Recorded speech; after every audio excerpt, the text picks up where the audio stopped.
Hello good morning आप सभी को। आइए आज हम एक्सरसाइज पर चलते हैं।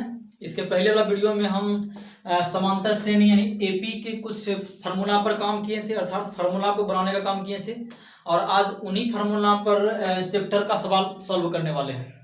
आइए, तो पहला सवाल जो है वो कुछ इस प्रकार है, और आपके बुक में ऐसा लिखा होगा नंबर 1 दे करके कि नीचे जो भी स्थिति है ना, वो स्थिति को बताइए कि वो एपी में है या फिर नहीं है, और यदि एपी में है तो क्यों। तो आपको सबसे पहली बात याद रखना है, कल ही बता दिए थे आपको कि एपी में वही होगा जिसका सर्वांतर समान होगा। दूसरी बात उल्टा भी याद रखना है, यदि सर्वांतर समान है तो वो एपी में होगा। अर्थात कोई भी संख्या का जो क्रम है ना, वो क्रम यदि एपी में है ना तो सर्वांतर समान होंगे। और ऐसे आपको पता नहीं है एपी में है कि नहीं है, लेकिन पहले बोल दिया जाए कि सर्वांतर सेम है तो समझिए कि वो समूह जो है ना वो एपी में है। तो आपको ये जो भाषा के फॉर्म में दिया हुआ है इसको पहले गणितीय फॉर्म में बदलना है, उसके बाद देखना है कि क्या वो एपी में आ रहा है। यदि एपी में आ रहा है तो क्यों, उसका भी आंसर देना है। ठीक है, आइए।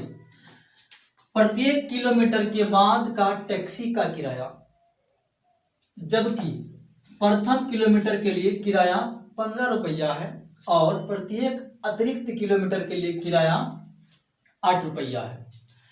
तो ये आपको बताना है ना कि प्रत्येक किलोमीटर के बाद का जो टैक्सी का किराया है वो आप इकट्ठा करते रहिए। उसके बाद बताइए कि क्या ये किराया एक एपी बना रही है या नहीं। ठीक है, तो आइए हम क्या करते हैं कि पहले जो है ना ये डिस्टेंस को लिख देते हैं। प्रत्येक मतलब 1 किलोमीटर के लिए मान लीजिए यहाँ तक की दूरी, यहाँ 1 किलोमीटर यहाँ तक आप चले। उसके बाद जैसे आगे बढ़ेंगे तो ये दूसरा किलोमीटर, यहाँ तक चलेंगे 2 किलोमीटर। अब आगे जाइए यहाँ 3 किलोमीटर, देखिए उसी प्रकार इधर 4 किलोमीटर। सही से समझना है, इसमें कुछ है ही नहीं, बहुत ही आसान है। ठीक है, प्रत्येक किलोमीटर के बाद का टैक्सी का किराया, हम टैक्सी का किराया इकट्ठा करते हैं 1 किलोमीटर के बाद। पहला किलोमीटर का किराया दिया हुआ है, देखिए प्रथम किलोमीटर के लिए किराया 15 रुपये, यहाँ का किराया 15 रुपया। अब जैसे बोल रहा है कि जैसे आगे 1 किलोमीटर बढ़े प्रत्येक एक अतिरिक्त किलोमीटर के लिए, अब आगे अगला 1 किलोमीटर का किराया कुछ इस प्रकार है 8 रुपया, मतलब 8 रुपया बढ़ते जाएगा। जैसे हम दूसरी किलोमीटर में जाएंगे तो यहाँ जाएगा 15 + 8 अर्थात हो जाएगा 23 रुपया। देखिए पहले 15 था, अब हो गया 23। जैसे तीसरे में जाएंगे तो इसमें हो जाएगा 23 + 8, ठीक है, यानी कितना हो जाएगा 31 रुपया। देखिए फिर जैसे चौथा किलोमीटर में जाएंगे तो फिर 8, प्रत्येक अतिरिक्त में 8 जुटेगा ना, इसमें फिर 31 में 8 जोड़ दीजिए, कितना हो जाएगा 39 रुपया। क्या देखें कि ये प्रत्येक किलोमीटर के बाद का टैक्सी का किराया हमने इकट्ठा कर लिया। पहला किलोमीटर का 15 रुपया, दूसरा किलोमीटर तक यदि चलेंगे 23, तीसरा किलोमीटर तक 31, चौथा किलोमीटर तक 39 रुपया, और इसी तरह ये आगे बढ़ता होगा। तो आपको ये बोल रहा है कि ये किराया का जो समूह है ना, क्या ये एपी बना रही है या नहीं। तो आपको ये देखना है, कल हम बताया था आपको कि एपी में वही होगा जिसका सर्वांतर समान हो। तो आपको क्या करना है, ये तो A1 हो गया, ये A2 हो गया, ये A3, ये A4। तो आपको क्या करना है ना, D निकालना है। और D में देखिए आप क्या कीजिए, D बराबर A2 - A1 अर्थात 23 - 15। देखिए 23 - 15 कितना हो रहा है, तो आप कहिएगा सर 8। आगे फिर डी निकालेंगे। डी निकालने का तरीका बताए थे कि पहले वाला पद को घटाना है उसके बाद वाले पद में। देखिए यहाँ पे है A3 - A2, ये कर सकते हैं ना डी निकालने के लिए। तो A1 A2 A3, अब देखिए A3 31 है, इसमें अगर 23 घटाइएगा कितना बचेगा 8, ये बराबर निकल रहा है। और यदि निकालते हैं, देखिए अब की बार करेंगे A4 - A3, A4 मतलब A1 A2 A3 A4, तो A4 कितना 39 - 31 बचेगा 8। तो आपको क्या लग रहा है कि ये डी जो है ना, ये डी जो है ना, ये सब इक्वल आ रहा है, यानी कि सार्वंतर समान है। इसीलिए आप बोल सकते हैं कि अतः ये क्या है, एपी में है, एपी में है, क्योंकि ये बोल रहा है क्यों, तो आपको आंसर लिखना है क्योंकि डी समान है। क्या है, डी समान है। कोई दिक्कत, ठीक से नहीं दिखा रहा है तो थोड़ा ऊपर कर देते हैं, क्योंकि सार्वंतर समान है, सार्वंतर समान है। ठीक है, बात समझ में आ गई होगी। ये भाषा के फॉर्म में दिया है, पहले इसको गणितीय फॉर्म में लाइए, उसके बाद ये पता कीजिए कि ये एपी में है कि नहीं है। तो एपी में है, एपी में क्यों है, क्योंकि इसका जो डी यहाँ निकला वही डी यहाँ निकला, वही डी यहाँ निकला, मतलब टोटल के किराए में ये डिफरेंस कितना कितना का हो रहा है, 8-8 का हो रहा है, किसी में 8 से अधिक या कम नहीं हो रहा है, इसीलिए ये एपी में है। तो इसको लिखिए, उसके बाद दूसरे सवाल पे हम चर्चा करते हैं। देखिए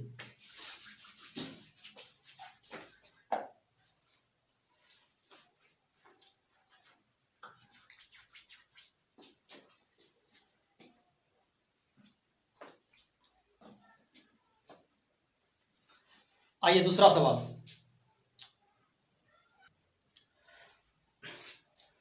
दूसरा सवाल, किसी बेलन में उपस्थित हवा की मात्रा जबकि वायु निकालने वाला पंप प्रत्येक बार बेलन की शेष हवा का 1/4 भाग बाहर निकाल देता है। ध्यान देना है, आपको ये बोल रहा है कि आप क्या कीजिए कि किसी बेलन में उपस्थित हवा की मात्रा बारी बारी से लिखिए और एक समूह बनाइए, और उसके बाद आपको देखना है कि हवा की जो मात्रा का जो समूह है वो एपी बना रही है या नहीं। जबकि कंडीशन ये है कि जबकि वायु निकालने वाला पंप, अब एक वायु निकालने वाला पंप भी है जो कि प्रत्येक बार बेलन की शेष हवा का 1/4 भाग निकाल देता है। ठीक है, तो आपको क्या करना है, सबसे पहले मान लेना है, यहां से यदि हम सॉल्यूशन करें, ये एक बेलन है, ये है बेलन और इसमें हवा है, और हवा कितना है तो मान लेते हैं कि इसमें हवा x है, 100 भी मान के बना सकते थे, लेकिन हम x मानेंगे, यहां मान लेंगे इसमें कि माना कि बेलन में हवा, अभी जो है ना बेलन में हवा की मात्रा मान लेते हैं कि कुल कितनी है, x मान लेते हैं, कितनी है, x है। चलिए, बोल रहा है कि जबकि वायु निकालने वाला पंप प्रत्येक बार, यदि पहली बार निकाला जाए, पहली बार हवा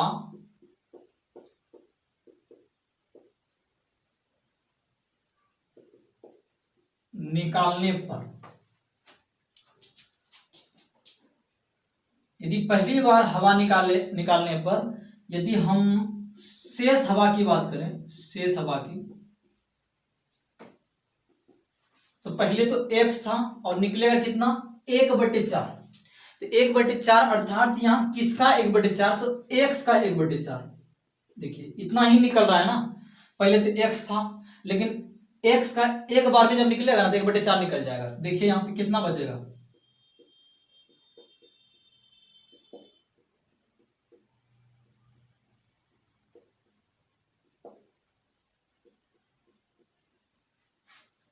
बात समझ में आ रही है।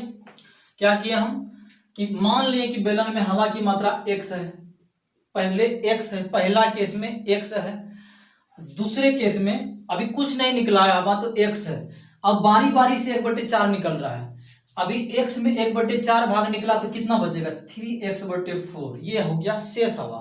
अब इस शेष हवा का भी, जितना भी शेष हवा है उसमें भी 1/4 भाग फिर निकलेगा। देखिए अगर जो हम दूसरी बार निकालें, दूसरी बार, ये वाला केस लिख सकते हैं, दूसरी बार हवा निकालने पर, दूसरी बार में हम क्या देखेंगे, नहीं दिख रहा है, देखिए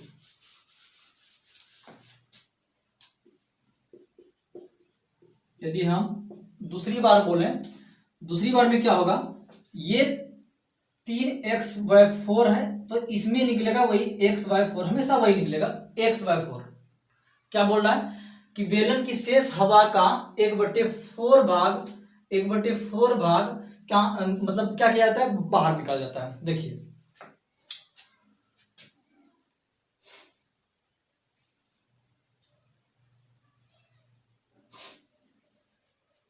प्रत्येक बार बेलन की शेष हवा का 1/4 भाग बाहर निकल जाता है।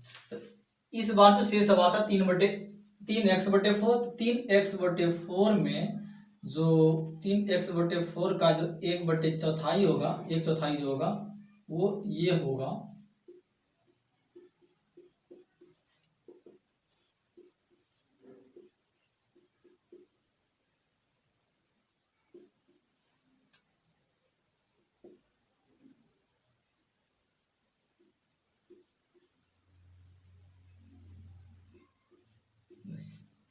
नौ x/16 बात समझ में आ रही है? नहीं आई। देखिए यहाँ पे आपको ये समझ में नहीं आई होगी कि 3x/4 इंटू 1/4 क्यों किया। ध्यान से पढ़ना है। यहाँ बोल रहा है कि प्रत्येक बार बेलन की शेष हवा का, शेष हवा तो 3x/4, तो शेष हवा का 1/4, शेष हवा का 1/4, शेष हवा का 1/4 इसी में घटा के देखना है। तो शेष हवा का मतलब गुना 1/4 इतना निकला और इसको इसी में घटाएं तो बचा 9x/16। अर्थात हम बोल सकते हैं कि जब हमने हवा नहीं निकाली थी तब जो है ना हवा की मात्रा थी A1 यानी कि x, और दूसरे स्टेज में जब हवा निकाली गई तो हवा की मात्रा 3x/4, और तीसरे स्टेज में जब और हवा निकाली गई तो हवा की मात्रा 9x/16। ये आपका समूह है किसका, ये हवा की मात्रा क्रम से निकाल के हम रख दिए। अब क्या करना है, हमको ये पता करना है कि क्या ये एपी में है या नहीं है, यही आपसे पूछा जा रहा है। देखिए तो आपको क्या करना है, आपको डी निकालना है, और डी के लिए फॉर्मूला होता है A2 - A1 अर्थात 3x/4 - x। तो निकल के आएगा -x/4। ठीक है। अब और एक डी निकाल के चेक करें, A3 - A2, A3 - A2 9x/16 और 3x/4 यहां करते हैं। जब यहां करते हैं तो क्या आता है, -3x/16, -3x/16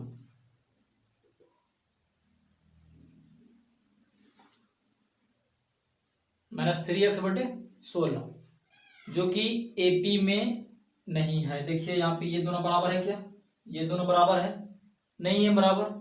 जब ये और ये बराबर नहीं है अर्थात सर्वांतर समान नहीं है, इसलिए ये एपी में नहीं होगा। अतः हम लिख सकते हैं कि एपी में नहीं है, एपी में नहीं है। क्यों? क्योंकि सर्वांतर समान नहीं है। लिख लीजिए, सर्वांतर समान नहीं है। ठीक है, लिखिए।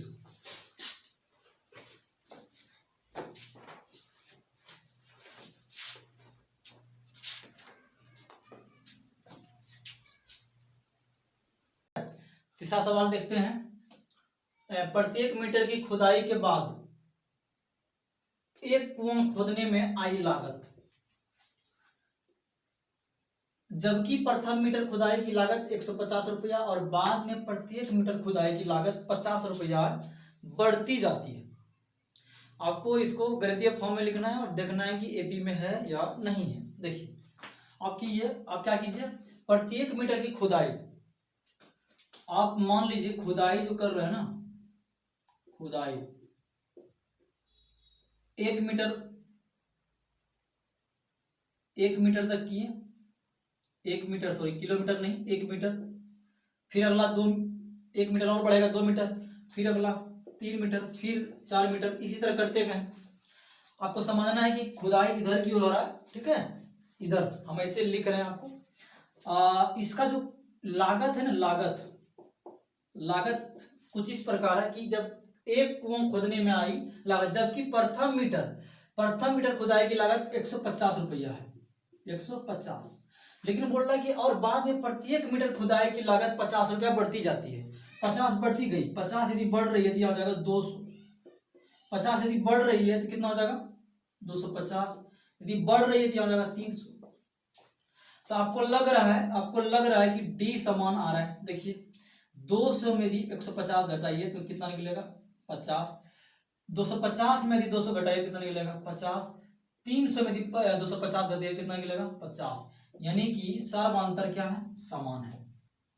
तो ये किस में है, ये एपी में है, एपी में है। क्यों, क्योंकि सर्वांतर कितना है, समान है, जो कि कितना है 50। आपको स्पष्ट दिख रहा है कि जब कॉमन डिफरेंस समान है तो एपी में होगा ही। इसलिए ये जो भी वाक्य लिखा हुआ है इसमें जो भी निकल के आता है ना, ये किराया, ये जो लागत है, ये लागत किस फॉर्म में है, तो एपी के फॉर्म में। ठीक है। अब आखिरी सवाल 1 नंबर का बचा।